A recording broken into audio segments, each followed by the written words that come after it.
क्या आप जानते हैं कि महाबली हनुमान जी ने सिर्फ लंका में ही नहीं बल्कि पाताल लोक में भी एक भयंकर युद्ध लड़ा था। यह युद्ध एक ऐसे शक्तिशाली राक्षस से था जिसका नाम था अहिरावण। क्या आप जानते हैं कि अहिरावण कौन था? क्या वह रावण से भी शक्तिशाली था? और कैसे हनुमान जी ने पाताल लोक में प्रवेश करके इस युद्ध को जीता? आज हम आपको सुनाने जा रहे हैं एक ऐसी कथा जो आपको चौंका देगी और यह सिद्ध करेगी कि हनुमान जी का पराक्रम और बुद्धि अनंत है।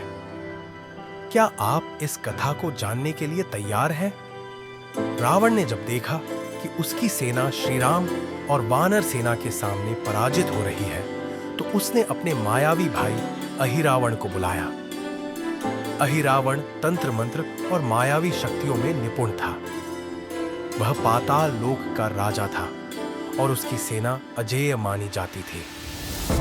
रावण ने अहिरावण से कहा, तुम्हारी शक्ति असाधारण है। तुम्हें श्री राम और लक्ष्मण को युद्ध भूमि से हर हाल में हटाना होगा।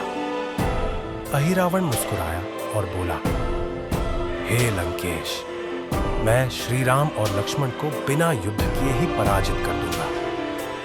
उसने एक मायावी शक्ति से स्वयं को राम की वानर सेना के रूप में बदल लिया और धीरे धीरे राम और लक्ष्मण के शिविर में प्रवेश किया।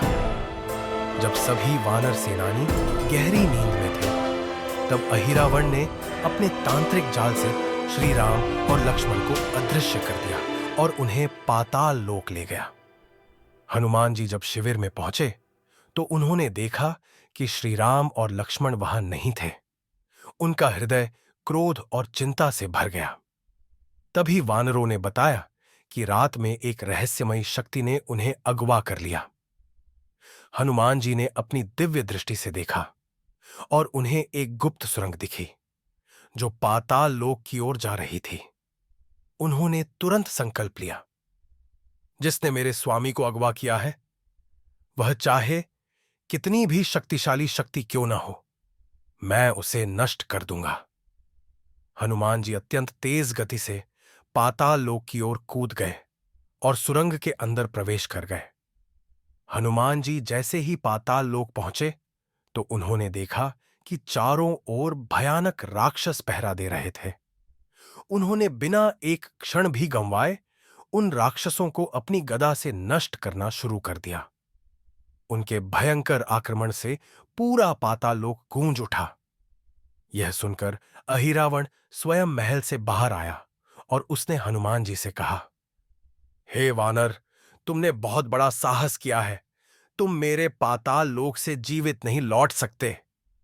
हनुमान जी ने उत्तर दिया, धूर्त राक्षस, तूने छल से मेरे स्वामी को बंदी बनाया है। अब तेरा अंत निश्चित है। अहिरावण को कोई हरा नहीं सकता था, क्योंकि उसकी मृत्यु तभी हो सकती थी जब 5 दीपक एक साथ बुझाए जाएं। लेकिन यह असंभव था। तभी हनुमान जी ने पंचमुखी रूप धारण किया। पहला मुख हयग्रीव, ज्ञान और शक्ति का प्रतीक। दूसरा मुख नरसिंह, भय का संहार करने वाला। तीसरा मुख गरुड़, सर्पों और विष को नष्ट करने वाला। चौथा मुख वराह, धरती की रक्षा करने वाला। पांचवा मुख महाबली हनुमान। उन्होंने अपनी 5 दिशाओं में मुख से शक्तिशाली वायु प्रकट की और एक ही झटके में 5 दीपक बुझा दिए। अहिरावण वहीं पर नष्ट हो गया। क्या आप मानते हैं कि यह कथा आज भी सत्य हो सकती है?